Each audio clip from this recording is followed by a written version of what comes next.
그렇게 믿으십니까? 하나님은 어떤 사람을 가장 소중하게 보시냐면 훌륭한 사람을 소중하게 보지 않고 돈을 많이 가지고 있다고 해서 소중하게 보는 것이 아니고 능력이 있다고 해서 소중하게 보는 게 아니고요. 하나님이 가장 소중하게 보는 사람은 정말 이 시대를 살릴 유일한 해답인 복음 알고 있는 자를 소중하게 생각합니다. 그리고 그 복음으로 나를 살리고 교회 살리고 현장 살리고자 하는 사람을 하나님은 가장 소중하게 보시는 겁니다. 그런 사람을 보고 언약의 사람이다. 그렇게 말합니다. 언약은 말씀으로 맺어진 약속이라는 뜻입니다. 하나님의 말씀은 여러 가지 말씀이 다 있지만 구약을 한마디로 말하면 우리 인생의 멸망과 저주를 해결할 메시아가 올 것이다 라는 말씀이고요. 신약은 그 인류를 구원할 메시아가 드디어 왔다라는 얘기고요. 요한계시록은 많은 목사님들이 여러 가지 어렵게 쇼킹하게 해석하시는데 그 얘기가 아니고 다시 오실 예수 그리스도를 말하는 겁니다. 그럼 언약이라는 것은 그리스도와 세계복음화를 말하는 겁니다. 복음과 전도를 말하는 것이죠. 그래서 성경은 많은 것들을 말하고 있지만 그리스도와 세계복음화를 말하는 것인데 거기에 방향 맞춘 사람을 보고 언약의 사람이라고 그러는 겁니다. 그 여러분들이 언약의 사람입니다. 맞습니까? 하나님은 언약의 사람들을 통해서 언약을 성취시켜 나가게 되어 있습니다. 그 불신자들은 전혀 무슨 말인지 모르죠. 그래서 하나님이 보셨을 때는 언약의 사람이 소중한 겁니다. 하나님은 언약의 사람을 항상 함께 하시고 세밀하게 간섭하시고 그의 삶을 완벽하게 인도해 나가고 계시고요. 모든 것을 준비해 놓고 모든 것을 하나님은 하나씩 이루어 가시게 되어 있습니다. 언약의 사람 요셉을 갖다가 형들이 죽이려고 했잖아요. 그래서 구덩이에 빠뜨렸는데 창세기 37장 24절에 보면 그 구덩이에 뭐가 없었더라? 물이 없었더라 그랬습니다. 아무리 악한 형들이 언약의 사람 요셉을 죽이려고 해도 죽일 수가 없는 겁니다. 그 구덩이에 물이 없었더라. 오늘 본문의 다니엘도 드디어 사자굴에 들어가는 일이 생겼습니다. 그런데 성경 말씀 보면 아시겠지만 22절에 천사들을 보내가지고 사자들의 입을 봉해버렸다 그랬습니다. 23절에 그의 몸이 조금도 상하지 아니하였다. 이게 바로 언약의 사람들이 당연하게 받는 응답인 줄 믿으시기 바랍니다.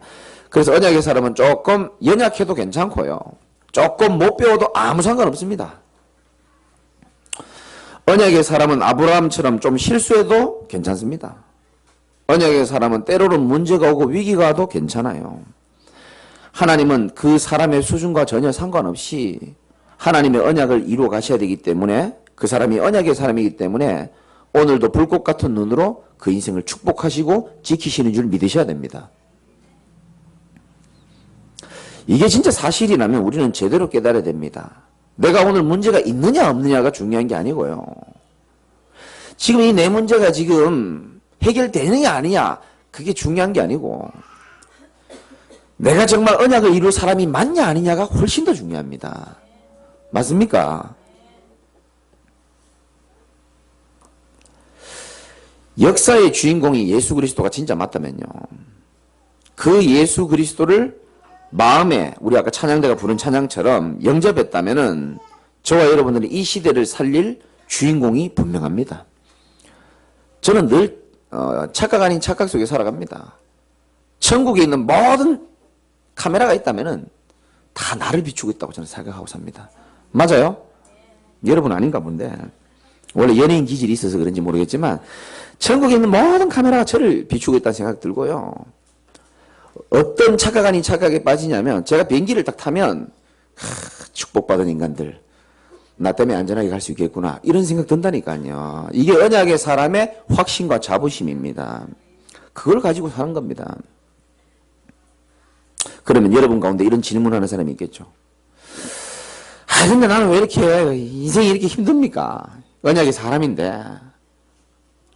나는 근데 언약의 사람인데 왜 이렇게 돈은 없죠? 이렇게 많은 사람도 있을 것이고요. 이 갈등이 언제 끝납니까? 언약의 사람인데. 언제까지 내가 이런 인생을 살아야 됩니까?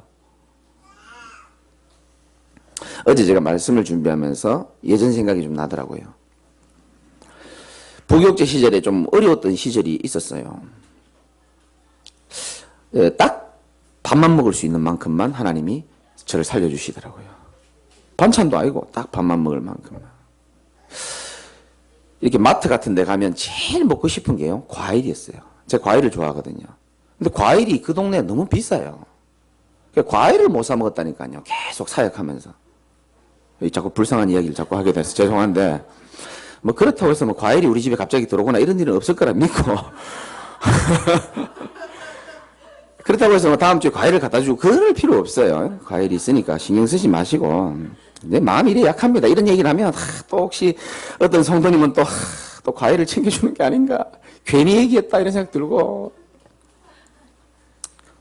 뭔 얘기하려고 얘기했습니까? 그러니까 어렵단 말이죠. 그러니까 과일 못 사 먹죠. 그럼 이제 뭐 저는 그래도 뭐 주의 종의 길을 걷기로 결단 내렸고 하나님 불렀기 때문에 괜찮은데 중요한 거는 이제 나와 상관없이 제 의지와 상관없이 어려움을 같이 당해야 되는 누굽니까? 가족들이란 말이에요. 애들은 자꾸 간식 사달라 그러죠. 눈치 없이. 이제 집사람은 원래 성격이 이렇게 좀 이렇게 묵묵하신 분이니까 혼자 조용히 밤에 보니까 좀 우울하게 있더라고요. 그래서 제가 메시지를 줬습니다. 야, 가난을 체험하지 않고, 우리 집사람은 그렇게 못 먹고 자라진 않았거든요. 저는 못 먹고 자랐지만.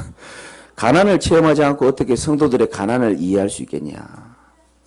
아픔을 체험하지 않고, 성경에 그런 말이 있어요. 아픔을 체험하지 않고 어떻게 아픔 있는 사람을 이해할 수 있겠냐. 하나님이 주시는 훈련이다 생각해라. 그러니까 뭐 억지로 이렇게 억지로 인상 쓰면서 이렇게 이러더라고요. 그래서 제가 딱 가만히 생각해 보니까 이거 사람인지라 영적인 메시지만 줘서는 안 되겠구나. 이게 좀 육신적으로도 좀 희망을 좀 줘야 되겠구나. 이제 그런 생각이 들어서 다시 이야기를 했습니다. 내가 이제 앞으로 돈이 좀 생기면 저기 바람 불고 공기 좋고 제주도에 한번 놀러 한번 가게 해줄게. 내가 약속할게. 왜냐면 우리 신혼여행을 제주도로 갔었거든요. 롯데 호텔이라고 좋은 데 있습니다. 그래서 내가 한번 꼭 롯데 호텔 데려가서 제주도 바람도 쐬주고 재밌게 내가 해주겠다라고 내가 약속을 했죠. 우리 집사람 뭐라는지 압니까? 롯데 호텔은 됐고 이 앞에 롯데 마트라도 한번 데려가면 좋겠다.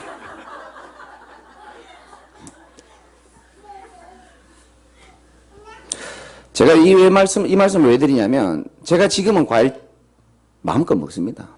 뭐 다음 주에도 이제 가겠지만 필리핀 가면은 강사가 왔다고요. 우리 같이 가신 분들 아시잖아요. 과일요 색깔별로 다 기가 막히게 벗도 들어보지도 못한 먹어보지도 못한 과일을 쫙 나옵니다. 저는 여러분에게 고진감래 이런 말을 드리고 싶은 게 아니고요. 언약의 백성은 때로는 문제가 올 수도 있다는 걸 말씀드리는 것이고 그러나 하나님은 그 언약의 백성을 언약을 이루어야 되기 때문에 언약적인 형통을 허락하신다는 겁니다. 형통 뜻이 뭔지를 알아야 됩니다. 불신자들은 형통을요, 자기가 하는 일에 막힘이 없고 걸림이 없는 걸 형통이라고 생각합니다. 근데 성경은 그걸 형통이라고 말한 적이 없어요. 한 장 넘겨보면 28절 말씀 한번 읽어봅시다. 시작. 이 다니엘이 다리오 왕의 시대와 바사 사람 고레스 왕의 시대에 형통하였더라. 아멘. 보십시오. 다니엘이 사자굴에도 들어갔는데 죽음의 위기까지 갔는데 뭐가 형통입니까? 구약 성경에 또 형통이라는 단어 하면 생각나시는 분 있죠? 누굽니까? 요셉입니다. 요셉이 형통했습니까? 인생이? 감옥으로 가고 누명 쓰고 뭡니까? 노예로 팔려가고. 그런데 여호와께서 그와 함께 했기 때문에 그가 형통한 자가 되었다 그럽니다.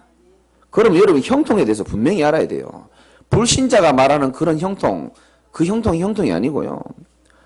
원어적으로 보면 이 언약의 백성의 인생을 살아가다가 큰 산이 있는데 문제가 막힌 거죠. 일이 생긴 겁니다. 마치 고속도로를 그 터널로 뚫는 것처럼 문제는 있는데 하나님이 언약을 이루어 가야 되기 때문에 그 산을 통과하게 하신다는 게 형통입니다. 그게 저와 여러분이 받아야 될 축복인 겁니다. 당연히 받게 되어 있습니다. 가난한 거 계속 얘기해 볼까요? 어려웠던 거? 굳이 다 얘기해야 됩니까? 말씀을 여러분이 잘 알아들으시기 바랍니다. 이런 문제 저런 문제, 요셉에게 온 문제, 다니엘에게 온 문제가 우리에게도 올 수는 있습니다. 오지 말아야 될 문제라고 생각하니까 그게 괴로운 겁니다. 여러분이 이해하실지 모르겠지만 하나님은 우리보다 굉장히 높으신 분이기 때문에 우리의 먼 미래를 생각하시면서 필요하기 때문에 잠시 허락하셨을 뿐인 겁니다. 그래서 여러분들은 어려움이 온다 할지라도 하나님은 나를 언약의 백성으로 불렀기 때문에 형통함의 축복을 주실 것이다. 확신하셔야 됩니다. 이사야 43장에 보면 나오잖아요. 네가 물 가운데 갈지라도 물이 너를 침몰하지 못하게 할 것이고 네가 불 가운데 가더라도 불꽃이 너를 사르지도 못하게 하겠다. 물과 불을 없애주겠다라고 말씀하지 아니하고 그 가운데 간다 할지라도 그들이 너를 해하지 못할 것이다 말씀하잖아요. 그게 우리가 받아야 될 축복입니다. 혹시 여러분이 복음을 사랑하고 복음을 증거할 언약의 백성이 맞다면은 정말 하나님의 남은 자로 부르심이 확실하다면은 여러분에게 일어난 모든 일은 언약을 이루는 여정이요 과정인 줄 믿으시기 바랍니다. 그걸 꼭 믿어야 됩니다. 오늘 본문 한번 보십시오. 다니엘에게 또 위기가 한번 찾아왔습니다. 복잡한 말, 어려운 말 많습니다. 한마디로 말하면 6장 1절부터 2절, 3절 보면 대충 알겠지만 전국을 통치할 수 있는 정치인들을 110명을 세우고요. 그 위에 총리를 3명 세웠는데 그 중에 탑이 누굽니까? 다니엘로 세워진 겁니다. 그러니까 밑에 있는 인간들이 질투도 나고 시기도 나고 이 언약의 백성 죽이려고 이 마귀는 늘 그렇잖아요. 언약 가진 자를 공격한다니까요. 막 머리를 써가지고 7절에 보니까 나오죠. 중간에. 곧 이제부터 30일 동안에 누구든지 왕 외에 어떤 신이나 사람에게 무엇을 구하면, 그러니까 기도하면 사자굴에 던져 넣기로 합의를 보고 왕에게 도장을 받은 겁니다. 도장을. 자, 이 도장이 탁 찍히고 난 다음에 10절에 보니까 오늘 핵심 구절이니까 같이 한번 읽어봅시다. 시작. 다니엘이 이 조서에 왕의 도장이 찍힌 것을 알고도 자기 집에 돌아가서는 윗방에 올라가 예루살렘으로 향한 창문을 열고 전에 하던 대로 하루에 3번씩 무릎을 꿇고 기도하며 그의 하나님께 감사하였더라. 아멘. 감사하였더라는 원어로 보면 찬양했다라는 의미도 포함되어 있습니다.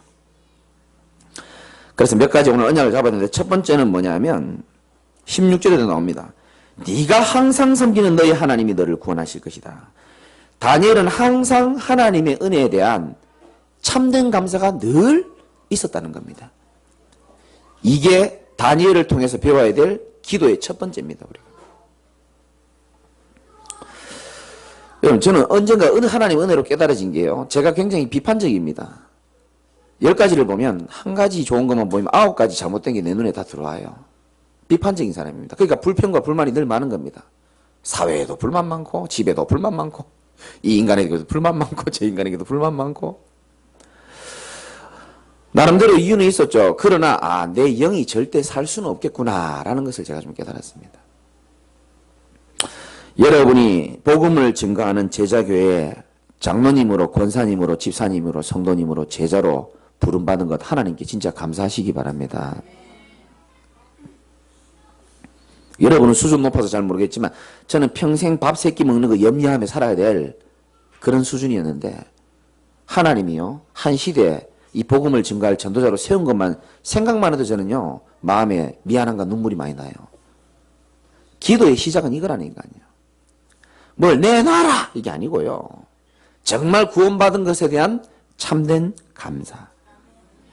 내가 정말 하나님의 사람이 된 것에 대한 참된 감사. 내가 저 평생 우상 숭배하다가 이유도 모르고 죽어가는 인생이 돼야 될 것인데 거기서 나를 우리 가문 가운데 건져내 주신 것에 대한 감사. 수많은 교회가 있지만 종교통합주의를 외치고 많은 종교생활하는 그런 종교생활이 아닌 참복음 가지고 전도운동할 수 있는 언약적 대례 우리를 부른 것을 여러분 감사하시기 바랍니다. 그 감사가 먼저입니다.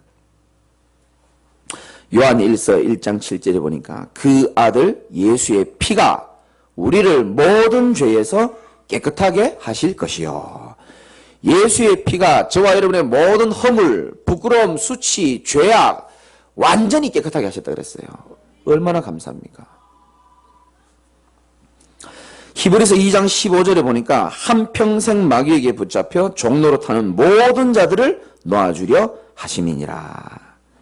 하나님 떠난 인생 한평생 마귀에게 묶여가지고 종로로 탄다 그랬습니다. 보십시오. 종로로 타잖아요. 하나님 떠나서 영적 고아가 돼가지고 세상 임금인 마귀에게 잡혀가지고 평생 종로로 타는 겁니다. 12가지 문제 아시잖아요. 창세기 3장, 6장, 11장. 전부 나 중심에 묶여가 종로로 타는 겁니다. 육신 중심, 물질 중심 돼서 종로로 타고 성공과 이름에 종로로 타고 사도행전 13장, 16장, 19장 뭡니까? 무속, 점술, 우상 여기에 다 종로로 타는 겁니다. 여러분 TV 보시면 아시잖아요. 훌륭한 스님들이 법회를 열어놓고 많은 사람들이 즉시 질문하고 즉시 대답해주고 굉장히 은혜 받더만요. 인간적으로 굉장히 맞는 메시지 하시더라고요. 훌륭한 스님들 그거 하시잖아요 지금. 제가 가만히 보면 아주 중요한 부분에 대해서는 언급을 피하시더라고요. 항상. 귀신 있냐? 정확하게 말씀 못 하시더라고요. 죽은 우리 어머니가 극락에 갔으면 좋겠는데 진짜 극락 있다고 생각하냐? 대답을 희미하게 하시더만요. 있다고 믿으면 있는 거고 있다고 생각하면 편안한 거니까 그렇게 생각해요. 중요한 부분에 대해서는 답변 못 하시더라고요. 인간적으로 마음적으로 심리학적으로는 답을 주죠. 무속인들 보십시오. 많은 그 정치인들 어마어마한 사람들요. 얼마나 많이 꿰고 있는지 몰라요. 그 사람들이 무속인 앞에 절절 맵니다. 무속, 점술, 우상, 불신자 6가지 상태 속에서 사람들이 다 종로로 타고 살아가잖아요. 그런데 요한복음 5장 24절에 예수님이 이렇게 말씀했습니다. 내가 진실로 진실로 너희에게 이르노니 내 말을 듣고 나 보내신 이를 믿는 자는 뭐를 얻었고? 영생을 얻었고 심판에 이르지 아니하나니 사망에서 생명으로 옮겼느니라. 우리는 영원한 사망에서 영원한 생명 얻은 줄 믿으시기 바랍니다. 완전 저주 가운데 있는 것을 갖다가 하나님이 우리에게 상의도 하지 아니하시고 우리에게 독생자를 주시사 그를 믿는 자에게 아까 우리 영접기도 찬양했는데 예수 그리스도 믿는 믿음 그 하나로 하나님은 충분한 조건이 되어가지고 우리를 하나님의 자녀 삼아주시고 천국 가는 날까지 가서 어떻게 됩니까? 천국 가는 날까지 우리를 인도해 주시고 보호해 주신다고 그러고 얼마나 큰 축복인지 모르죠.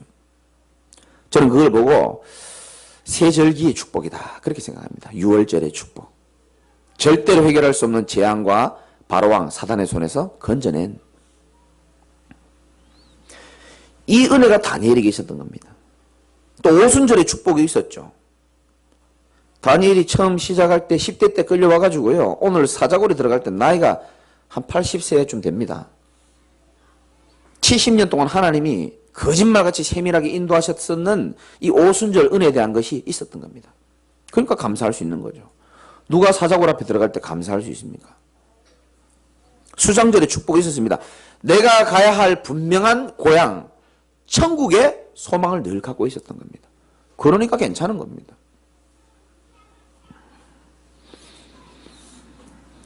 저와 여러분들은 불신자가 아닙니다. 모든 종교는 다 기도가 있거든요. 근데 그 종교의 기도에 감사가 잘 없어요. 전부 다 보면 문제 해결, 소원 성취밖에 없습니다.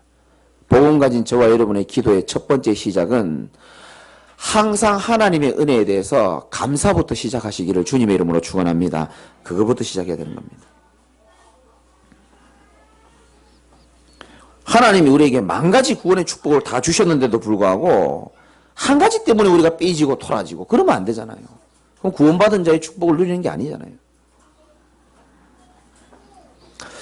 그래서 다니엘은 항상 하나님의 은혜에 대한 참된 감사. 그러니까 제가 이제 성경 본문을 읽어보니까 이 6장을 통해서요. 다니엘이 가지고 있었던 3가지가 있더라고요. 보십시오. 6장 10절에 항상 무릎을 꿇고 전에 하던 대로 기도하며 다니엘은 항상 기도하는 사람이에요. 그리고 그의 하나님께 감사했더라. 다니엘은 항상 감사가 있었고요. 23절에 중요한 말 나옵니다. 그의 몸이 조금도 상하지 아니하였으니 이는 그가 자기의 하나님을 뭐했더라? 믿음이었더라. 감사, 기도, 믿음. 이 세 가지가 다니엘에게 늘 있었어요. 반대로 생각해 볼까요? 감사의 반대말 뭡니까? 불평입니다. 원망입니다. 기도 안 합니다. 믿음의 반대말 불신앙입니다. 요거 세 개가 친구고 요거 세 개가 친구입니다.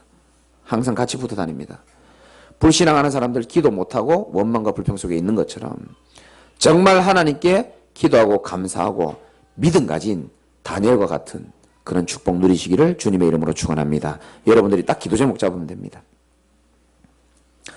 두 번째는 다니엘에게 뭐가 있었냐? 이런 참된 감사를 회복하면서 이제 하나님이 내게 주신 언약을 생각하는 기도가 있었어요. 말씀을 생각하는 기도가 되어야 되는 겁니다.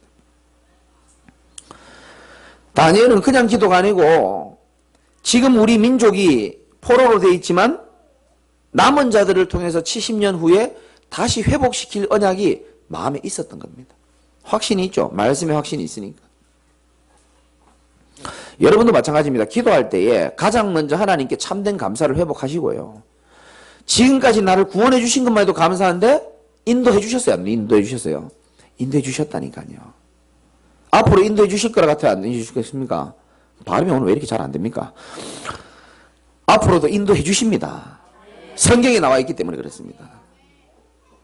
여러분 돈이 많아서 인도해 주는 게 아니고 성경에 나와 있기 때문에 그렇습니다. 신명기 1장 30절 31절에 보면 장막 칠 곳을 미리 예배해 놨다 그랬다니까요. 제발 좀 믿으시기 바랍니다. 두려워하지 마시고 걱정하지 마시고 장막 칠 곳을 예배해 놓고 내가 그 길을 걷게 하겠다 그랬거든요. 하나님이 이 장막을 제게 사과 못 사 먹을 그 어려울 때에 미리 장막을 예배해 놓으셨다니까요. 제가 생각했겠습니까?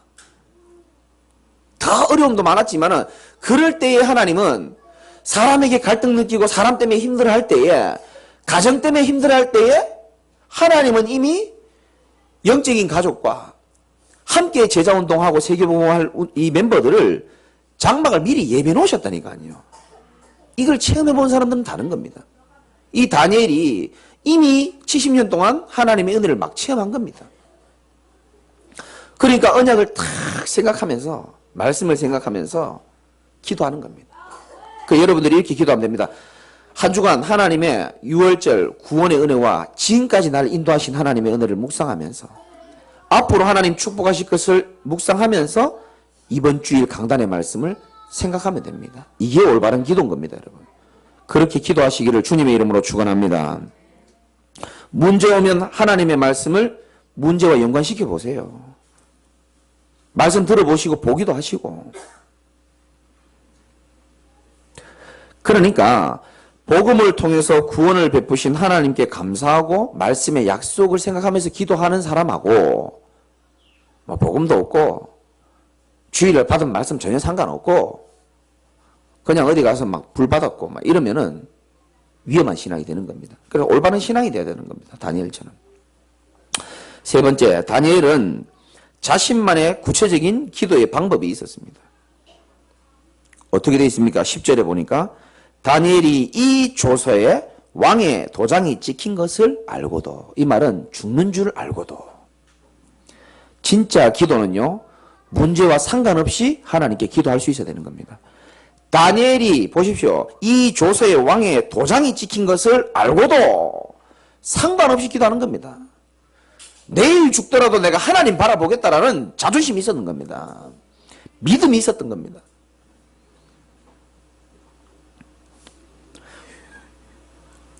자기 집에 돌아가서는 윗방에 올라가서 예루살렘으로 향한 창문을 열고 정확한 기도의 처도 있었고 예루살렘을 향하여 창문을 열었다는 것은 내가 오직 위기 가운데 하나님 한 분 바라보겠다라는 겁니다. 이 다니엘이 신앙인 겁니다.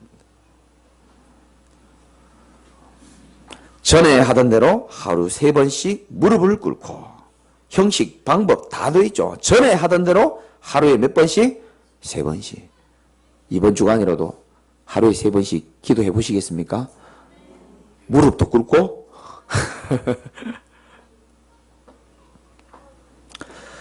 여러분 사람이요 오늘 제목이 전에 하던 대로인데 사람의 뇌는 어려움을 당했을 때에 스스로 자신을 보호하기 위해서 그 예전에 했던 어려움을 이겼던 습관을 따라가게 돼 있습니다. 뇌가 그걸 시킨다니까요. 그래서 어떤 사람은 어려움이 오면 자꾸 사람 만나야 되는 겁니다. 그래서 막 이야기를 해야 속이 시원한 겁니다. 그런 사람들이 많아요. 제가 사역해 보니까. 어떤 사람은 이 뇌에 술이 각인돼 있어가지고 술 먹으면 좀 이게 망각이 되니까 뇌가 알아서 그걸 시킨다니까요. 너는 힘들 때에 소주를 2병 먹었으니까 지금 소주 사러 가야 돼. 지령을 떨어뜨리는 겁니다. 그러면 또 가서 그대로 해가지고 그렇게 어려움을 이겨나가는 겁니다. 어떤 사람은 다른 것에 막 집중하게 하기도 하고. 제가 여러분에게 드릴 말씀은 만약 어려움이 왔을 때 여러분 인생에 야곱처럼 다니엘처럼 한 번이라도요 예루살렘의 창을 열고 오직 여호와만 바라보면서 기도한 체험과 간증이 있다면은 그 증거는요 여러분 후대와 미래에 반드시 하나님의 영광을 나타내는 축복이 될 겁니다. 분명합니다, 여러분. 그래서 부모님들은 잘 들으셔야 됩니다. 앞으로 새가족들이나 우리 후대들 앞에 우리 부모님은 진짜 어려운 위기 때에 다니엘처럼 정말 하나님을 바라보는 기도하시는 분이었구나. 전에 하던 대로 늘 기도하셨구나. 후대들이 볼 때에 우리 부모님은 전에 하던 대로 열만 받으면 밥상을 뒤엎으시는구나. 전에 하던 대로 뒤엎으시는구나. 그러면 안 되잖아요. 부모님들이 이 다니엘처럼 영적인 기도 오늘부터 회복하시기를 주님의 이름으로 축복합니다. 그래서 꼭 기억하셔야 됩니다. 전에 하던 대로가 중요합니다. 그러면 우리는 과거를 이미 많은 어려움 가운데 놓쳤을 수가 있잖아요. 그러면 그 단어를 바꿔서 지금 하던 대로 여러분의 미래는 달라질 수 있습니다. 무슨 말인지 아시겠죠? 전에 하던 것은 전에 내가 자신이 없어. 해놓은 게 없어. 그러면 다 내려놓으시고 지금 하던 대로가 여러분 미래에 여러분의 인생을 붙들어주고 축복하실 것을 믿으시기 바라고요. 지금 영적인 습관들을 지금부터 만들어 놓으시기 바랍니다. 누가복음 22장 39절에 예수께서 나가사 습관을 따라 감난산에 가시매. 예수님도 습관이 있었어요. 영적인 습관. 감난산에 뭐하러 가셨을까요? 기도하러 가신 겁니다. 쑥 떠들어 간 게 아니고 기도하러 가신 겁니다. 예수님의 영적인 습관이 있었습니다. 항상 주님은 새벽 일찍 미명에 그때 기도하셨습니다. 예수님도 영적인 습관이 있었죠. 다니엘도 영적인 습관이 있었습니다. 전에 하던 대로. 여러분들이 정말 하나님이 주시는 기도의 습관, 영적인 습관이 이번 주부터 하나님이 회복하시라고 오늘 말씀을 주신 줄 믿으시기 바라고, 주일 말씀 여러분 잘 들으시고 잘 받았잖아요.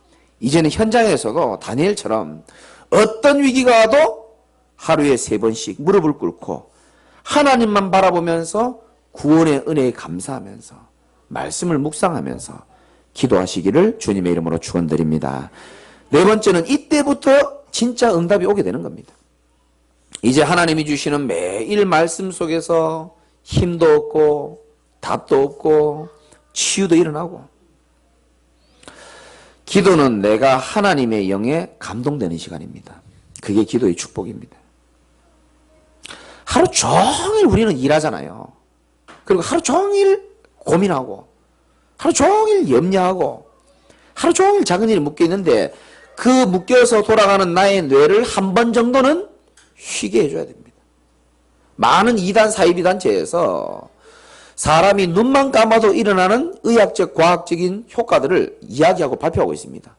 그만큼 눈만 감아도 효과가 있는데, 여러분들이 하루 종일 하나님 없는 사상, 그 현실 속에서 살아가다가 눈을 감고 내가 다니엘처럼 하나님을 바라보고 복음에 대한 감사를 누린다면은, 주신 말씀을 붙잡고 기도할 수 있는 시간이 정말 회복된다면은, 하나님은 올 한 해 우리에게 주신 말씀처럼 내 입을 크게 열어라 내가 채우리라 한 말씀을 여러분에게 분명히 이루실 것입니다.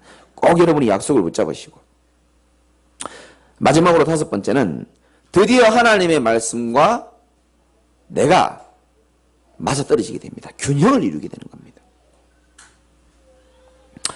신앙생활 하다 보면 말씀이 나하고 잘 맞지 않다고 느낄 때가 있을 겁니다.